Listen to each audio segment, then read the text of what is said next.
Imagine standing on the banks of the Thames on an ordinary September morning in 1666. Around you, one of the most powerful cities on earth.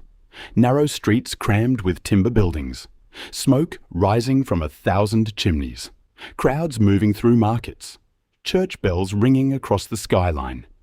In less than 5 days, almost all of this will be gone.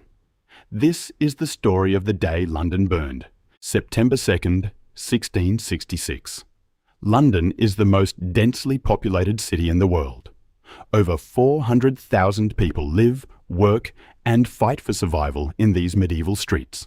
But few of them know that this Monday morning will become the most catastrophic event in the city's history. London at this moment is a city of extremes. Behind ornate doors in the West End, aristocrats wake to sunlight streaming through leaded windows. In the East, dock workers are already moving cargo by torchlight. Somewhere in the city proper, a baker checks his ovens. And somewhere else, a spark catches on wooden beams in a timber-framed house. This is not just a fire. This is the moment that will transform London forever. Walk through London in 1666, and you're navigating a city frozen in time. Medieval time, specifically. The Great Fire has not yet come, but the medieval architecture has remained virtually unchanged for 4 centuries. The streets are impossibly narrow. Some are no wider than a person's arm span.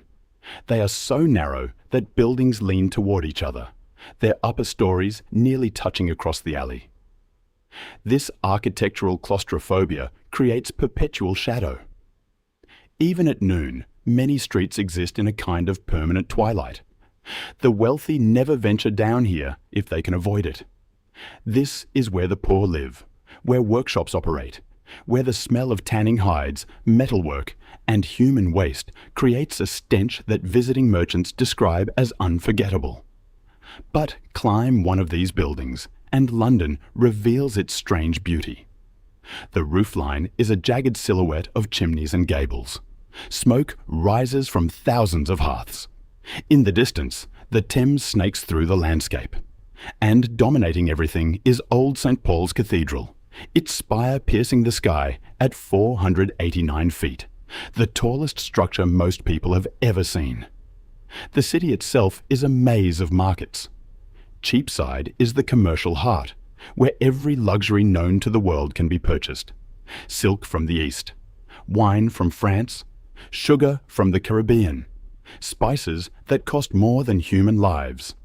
The streets are jammed with people, merchants hawking goods, servants running errands, children chasing rats, prostitutes calling from windows, pickpockets working the crowds. The sound is overwhelming. Constant shouting, haggling, laughter, crying. Church bells toll the hours, marking time in a city that has learned to ignore the passage of hours. The buildings are nearly all wood. This is the critical fact that no one talks about, even though everyone knows it. The Great Fire is not yet called the Great Fire. It's not yet called anything, because it has not yet started. But the conditions for catastrophe have been building for centuries. Timber-framed buildings lean against each other like drunk people holding each other up. Inside these buildings, people work with open flames. Bakers have ovens. Blacksmiths have forges. Candle makers have vats of hot wax and open flame. Rope makers work with fibre that burns instantly. Sawmills operate with sparks flying from saw teeth. And everyone cooks on open flame. Kitchens are open fires. There are no smoke detectors. There are no fire extinguishers. There is no concept of fire prevention beyond prayer. The firefighting equipment amounts to leather buckets, a few hand pumps, axes for demolition. That's it. In 1666, the best defense against fire is to hope it doesn't reach your house. The second best defense is to pull down the buildings in front of it and hope that creates a gap wide enough to stop the flames. But the buildings are so tightly packed that demolition takes time and fire doesn't wait. In September 1666, No one is worried. London has experienced minor fires dozens of times. There was a major fire in 1212 that killed thousands. But that was 450 years ago. That's not recent. That's not relevant. People in 1666 believe their city has grown smarter about fire. They believe they have it under control. They are catastrophically wrong. The morning starts with wind, strong wind, from the east. The kind of wind that makes washing slap against lines and makes dogs huddle against walls. The kind of wind that, if you were making bread, would make your coals glow. Around 1 or 2 in the morning, in a house on Pudding Lane, a fire starts. Maybe it's a servant who falls asleep next to the oven. Maybe a spark jumps from the hearth. Maybe it's spontaneous combustion in a grain storage room. We don't know. No one was ever certain about how it started, but we know it started small. The baker who owns the house wakes to smoke. He tries to extinguish the flames. He can't. The fire is already eating the wooden beams of his house. He runs to the street and calls for help. Within minutes, neighbours arrive with buckets and pumps. This is standard. This is normal.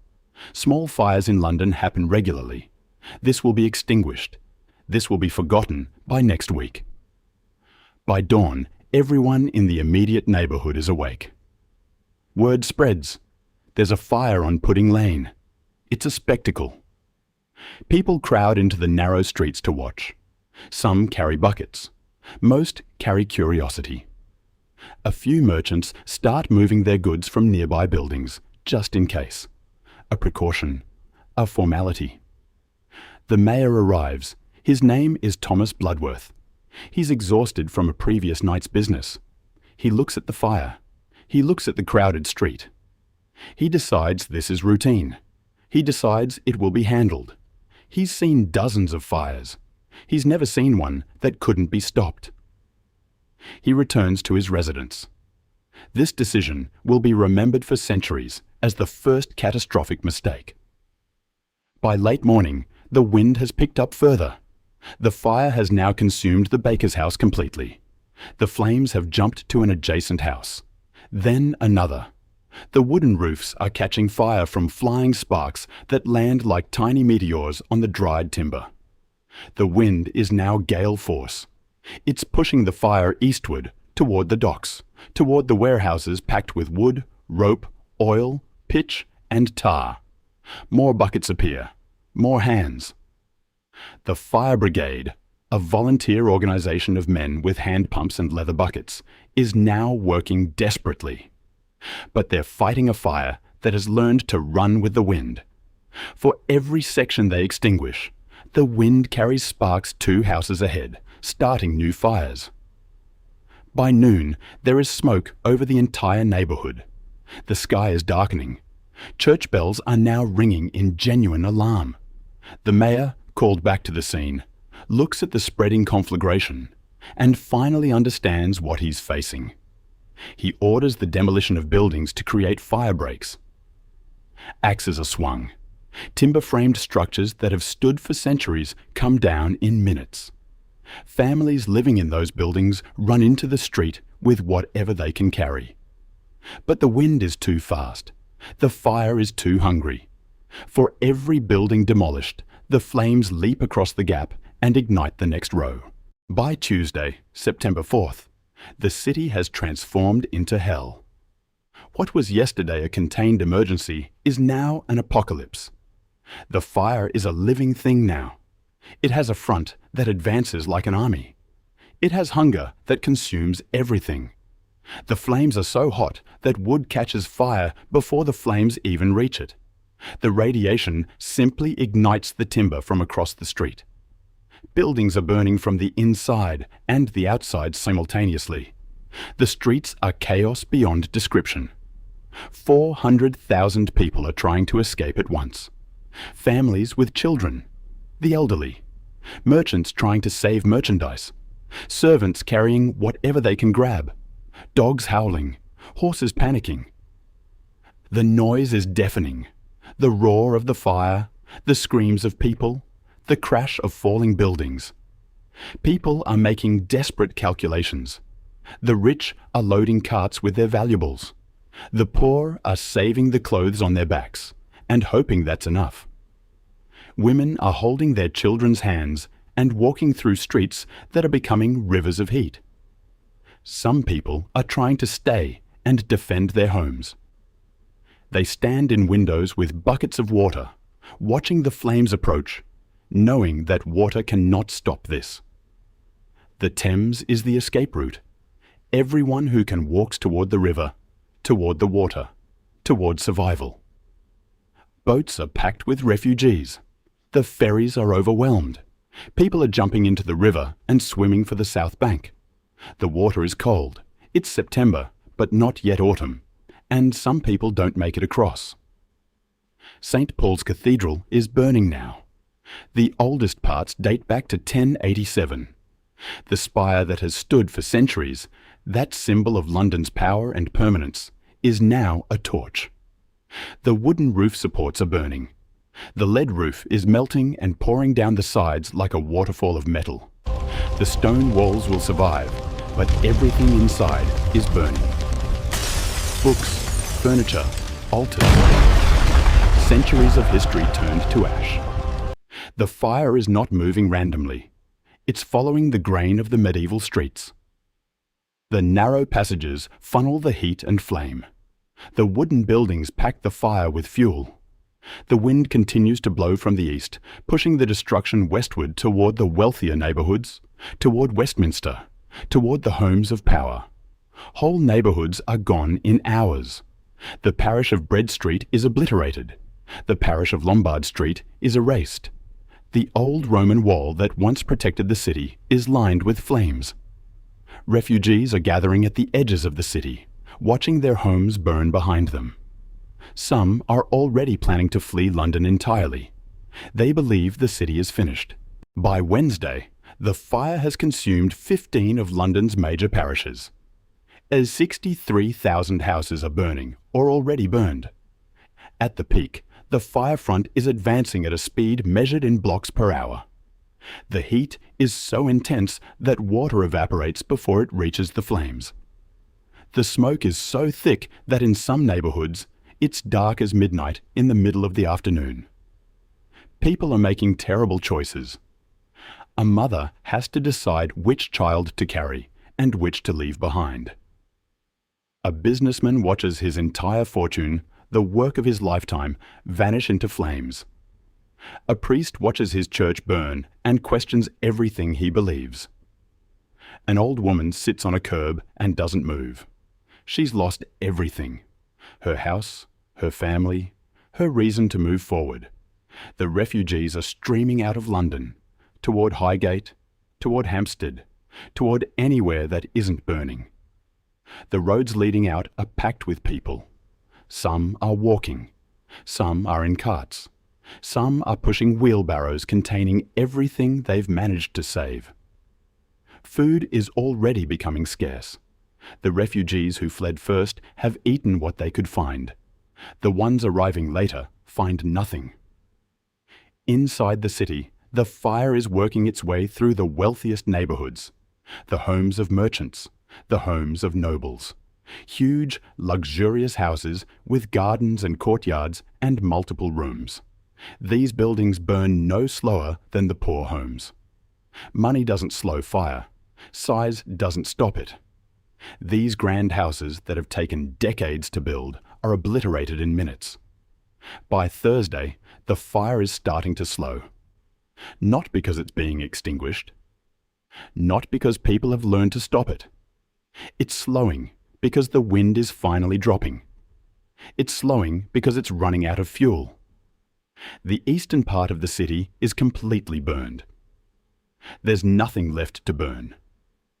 The fire can only advance now into the neighbourhoods where buildings still stand. The demolition crews have expanded their work.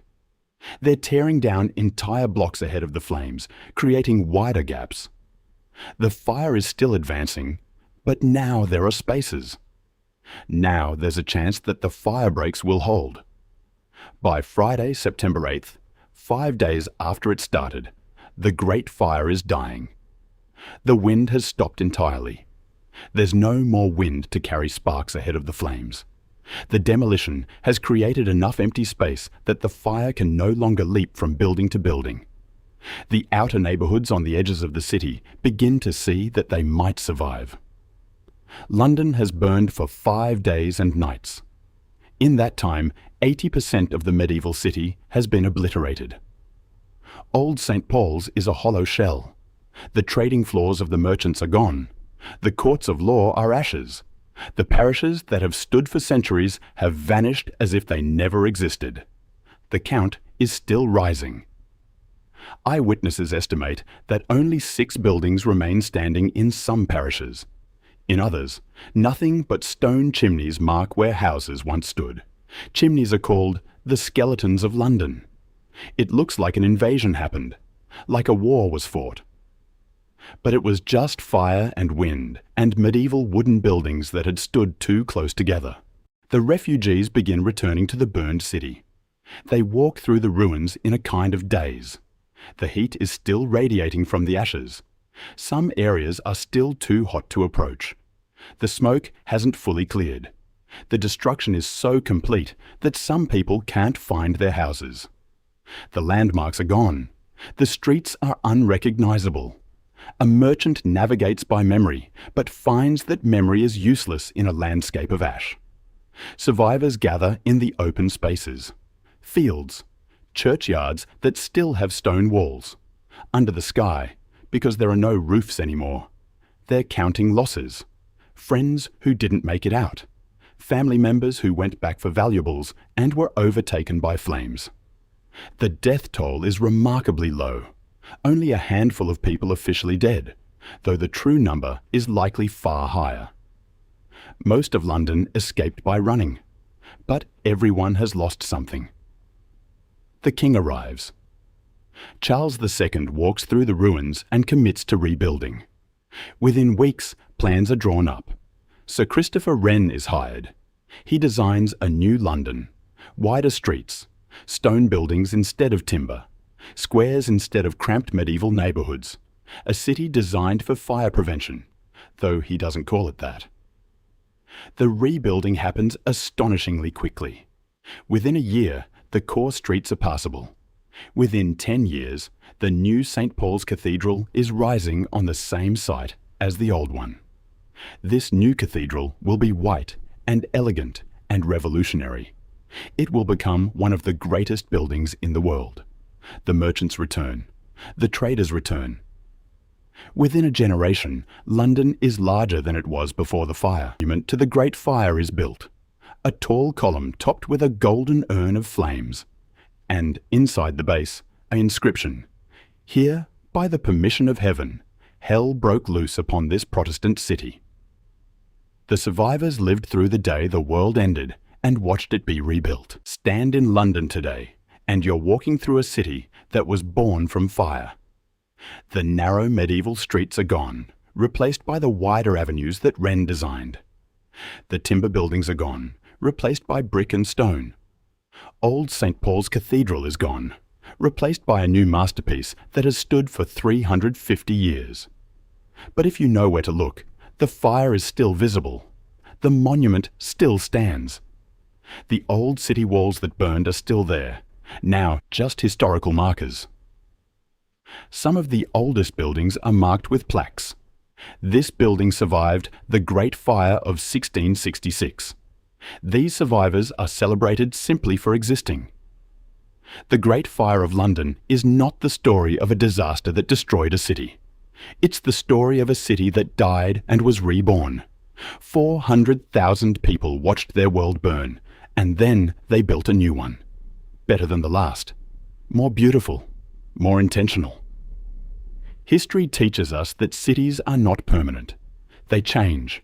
They burn. They're rebuilt. The London of 1666 is gone forever. But the London that rose from its ashes is still here. And if you want to explore more hidden history, the cities we've forgotten, the disasters that shaped civilizations, the moments when the world transformed, subscribe and let me know in the comments. What location or historical event should we explore next? What lost world do you want to visit?